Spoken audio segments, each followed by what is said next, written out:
Welcome back. We are live here on the HyVeeHomestretch, and I am currently at Oskaloosa Middle School in the classroom of Jake Jenkins, Oskaloosa head football coach. Coach, thanks so much for giving us some time. Hey, thanks for having me. Appreciate it. This week, you are preparing for a huge game, which will likely determine a playoff berth. But first, let's talk about what happened last week. Keokuk came to town. You guys were a big favorite. You played like a big favorite. What was the preparation for that game, knowing you guys were likely going to win and win big, but knowing you still wanted to improve on some things before the Washington game? It's always important for us to take one game at a time. And so looking at Keokuk, anybody can beat you on any given night. So let's take this game serious and let's move forward and find a way to get better, no matter who the opponent is. And so we really focused on us, offensively, defensively, special teams, and making those improvements, even against a team that you're supposed to beat. So we really took it one game at a time, and I do feel like we made some improvements throughout the course of the week.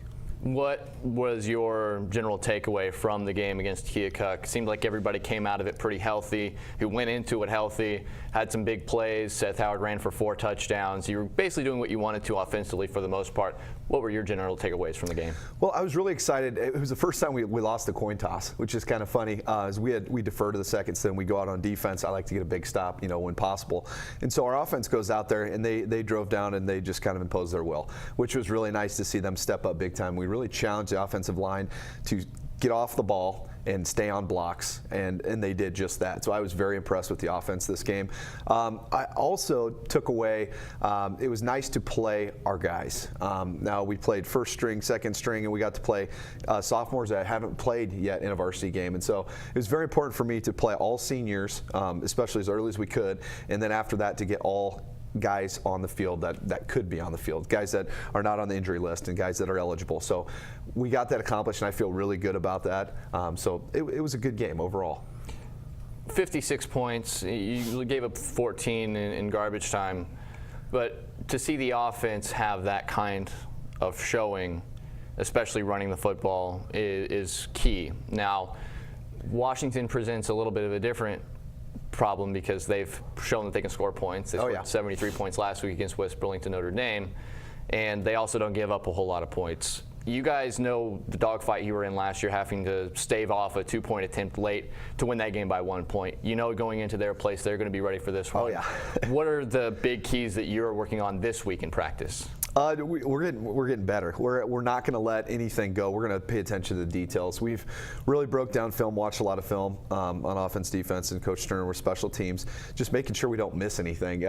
Hindsight's 20/20. So at the end of this week, by the time we play, like most weeks, I just want to say whatever happens, happens. I did the best I possibly could to prepare for this game. Our coaches did the best we could, and we had the best practices we could. So being detail-oriented and just preparing to the best of your ability, and then moving forward, and then by the time you get to game time, you just lay it on the line and play hard and have fun. Washington is hosting this game, which this is your first trip there as a head coach, but you guys have had good success on the road so far in your tenure. Your only road losses are at Pella in the regular season and the playoffs last year as a head coach, and this year you lost your 2 games so far at home. How does this team feel on the road? Because I think from the press box, it looks as though your guys are having just an awful lot of fun quieting the opposing crowd. We do. We like to go into other people's places and play well. The last time was Fairfield on the road for homecoming, and so it's fun and it's a challenge. I like going new places. I've been to Washington High School.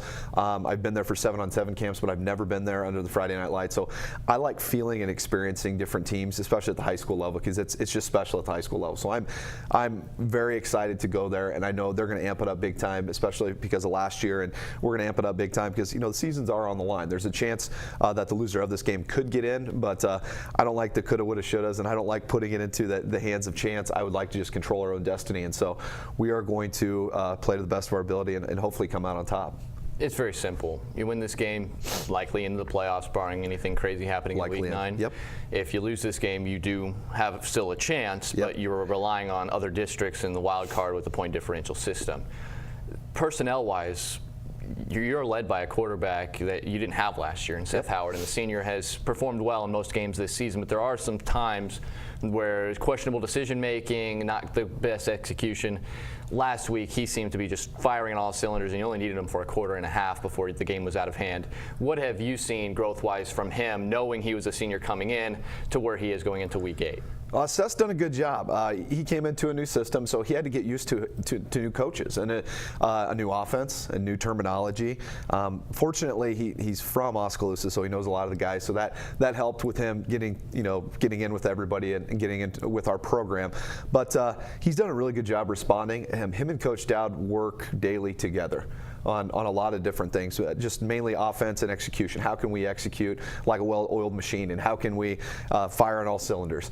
And so he's done a really good job responding to that, and just like anybody makes mistakes, and we try to help him fix those mistakes just like when we as coaches make mistakes. So he's done a great job. Last game, he was definitely dominant in that last game. I wish I could have played him more, but at that point it was like, let's get our other guys in. Let's see some snaps from Cole. Let's see some snaps from Aaron Blom. And I was excited because all three quarterbacks performed admirably, and I thought they all played well. And so it's interesting to see we have three guys that can execute in a varsity game like that. It was really cool to see.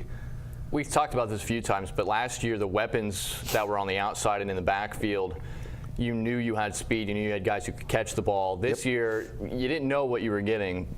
Jared Cruz was injured for a lot of this season, didn't play a lot of offensive snaps, but Cole Henry has stepped up and been a huge weapon. Alex Chapman leads you in receiving yards this season. You have other guys who have stepped up as wide receivers, and it seems as though you have just as many weapons at your disposal this year as you did last year. Special teams seems to have been improved this year from last year, especially in the coverage units. And you also can look at your defense, and as a defensive guy, know that your team has played pretty well defensively for the most part. What has struck you so far through 7 weeks of this season as the one facet of this team that, not necessarily comparing it to last year, but has surprised you with how effective they've been this year so far? Well, you talk about special teams, and that's something, it's one of the phases of the game a lot of times people don't talk about. Coach Stern did an excellent job in the offseason. He went to different camps, and he was at Iowa State, and he came back with it was station unit work that we could do, instead of doing it as a big group with 11 guys on 11 guys running it through. And so we broke it down into its like integral parts and these small parts, and we have different coaches in charge of these. So bringing all the other coaches on board and then really working on special teams, I think has gotten a lot better just overall, and I think that'll happen with time. Obviously having Aaron Blom there as the kicker, one of the stats guys just sent me an email saying that he tied the record for most consecutive PATs, I think, with 29, and a couple other things. So Aaron's doing well for us. Hopefully we can get some more field goals in there. I know that's been tough. So he has the one, but we're putting him in those situations where we kick the ball deep just for field position, whether he makes it or not. So special teams as a whole, I've been pleasantly surprised with as a whole. So I'm excited about that. Offensively, one thing that has been a little up and down is the running game. The running game was working against Keokuk, but I'm sure you'd like to establish some level of ground attack behind your offensive line with Casey Hill, even with Seth Howard or Tyler Miller, whoever's in the backfield.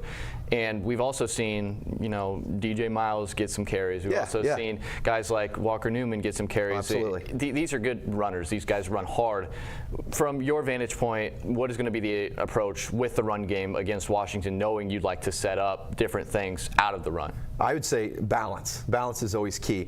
We're not huge stat guys. I look, DeYoung set, broke the record, stuff like that. So there are a few that are in the back of my mind. But when you look at that, you go balance.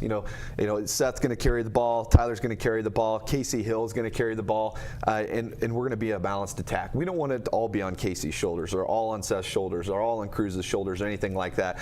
We love the balanced attack, and I think Coach Dowd does a great job with that, switching it up, not giving the ball to the same guy every time. And so we can spread it out like that. Then they don't have one key. They have all keys. And I think that's huge, especially in an offense like that. So our balance has been really good, and I plan on that being a big factor in this game as well. You alluded to Alex DeYoung. He did get an interception, which tied the career record for interceptions. Teams continuously challenge him, and sometimes it works because he's not the tallest guy. Sometimes they get burned because he makes great plays on the football, and he's typically in good position. What have you seen from him the last couple of years, knowing you're a defensive back guy, seeing what he's been able to accomplish, knowing that this is a baseball player first, football player second, and he has turned into one of the best cornerbacks? maybe this state of Iowa has really ever seen the last handful of years. Yeah, he's definitely up there. The interesting thing about Alex is he's so coachable. So if there are young kids that that are watching or that are listening and they're like, how can I be a really, really good football player? Well, yeah, you got to be fast. You got to work on your speed and your quickness, your agility. You got to be in the weight room. You got to be coachable. And I might put being coachable at the top of the list. And Alex DeYoung is one of the most coachable kids I have ever come across in my entire life. You think about my entire life being around football, 33 years, and just a few of the experiences I've had playing in the secondary, playing corner and playing safety, and then to be able to say in that situation, hands across the chest, slow him down, stab the thigh board, squeeze him when you're in phase to the sideline, and then when he starts looking up for that ball, you start looking up for the ball and playing through the outside hand. All those little tips and tricks and techniques, some kids would just kind of go, oh, okay, I'll do that, but it doesn't transfer. With Alex, it transfers and it like sticks in that memory bank and he doesn't forget. And so he's one of the most coachable kids I've ever had the privilege of coaching, and he just takes it to a whole nother level just by how well he listens and how hard he tries. So effort and coachability make him the outstanding all-state defensive back that he is, and I really feel fortunate and proud to have him on my team. Shortstop, by the way. Yes. You want to play a shortstop position in baseball. Cerebral position. Yes. Takes a lot of skills, and that's transferred for him as well. I'm not saying that it correlates specifically, but as a baseball guy. Reaction. He is, you see the same kind of mental skills and acumen and coachability. Yes. In baseball as well. Yes. The kid is a special kid, and yes. It's been fun to see, especially he's a very popular kid, as we found out as well. Yeah, that's great to see. That's great to see. And he's helped your other players. You've had an open spot, basically, on the other side of him, at the other cornerback. But when Zaire Mimoun was supposed to be the guy that we were going to see, we saw him a little bit the last couple of weeks after he's gotten on the field. Calvin Silver's done a heck of a job. He's doing a great job. Tucker Nunnikov in week 1, when he was healthy, did an excellent job as well. Absolutely. And you also have one free safety in Jaden Van Rukel, who I think the last few weeks has really stepped up his game. Yes, yeah. You have he's very coachable as well. And you have a brave, like a safety linebacker mix in Keaton DeCock, who seems to be in the right place at the right time more often than not. What has the effect been on the rest of the secondary, knowing that certain, especially one side of the field, you have full trust in? How has that helped the other guys in the secondary? My dad had an old saying he used to say a lot. He was a head coach. He said, it's amazing how much can be accomplished when no one cares who gets the credit. And really, we think of that as a whole program. That's what we push so much. When I see it, it gives me goosebumps thinking about it. They are happy for Alex DeYoung. They are not jealous. They're not like, I wish that was my ball, this, that, the other. They are genuinely like, you deserve it. Those are your picks. But really, they know they're our picks. So those guys, they're so unselfish in the secondary. They're, in most of our team, they're so unselfish. They don't care who gets the stats or who gets the interceptions or the tackles or the touchdowns. And that's what makes a really, really good team. The unselfish play by all together as a unit. And so, yeah, those guys you said in the secondary, I'm going to miss those guys a lot. It just kind of hit me right now. It's like those guys being gone. It's just, I'm so fortunate to be able to work with those guys. And that's why we've won as many games as we have. And that's why we're going to continue to have success. Guys like that are part of our program. Washington, we talked about it. This is a big game. You win, you're going to probably be in the playoffs. I would say 99% chance you're going to make the playoffs. You have a team that knows how to beat this team, but you also know you're going to have a challenge this week. Yeah, absolutely. One thing that is going to be a key to this game for you guys to win. Turnovers. Limit the turnovers. How about we have no turnovers? And I'd like to have 3, 4, 5 turnovers, caused.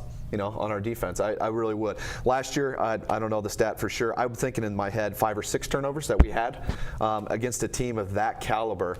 Very rarely will you win that game. So we were doing some things really well outside of turning the ball over as many times as we did.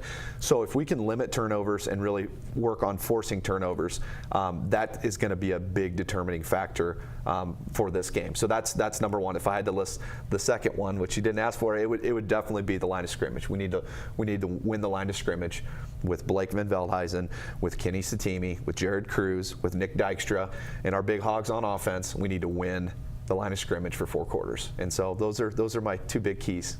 That's going to be fun to see.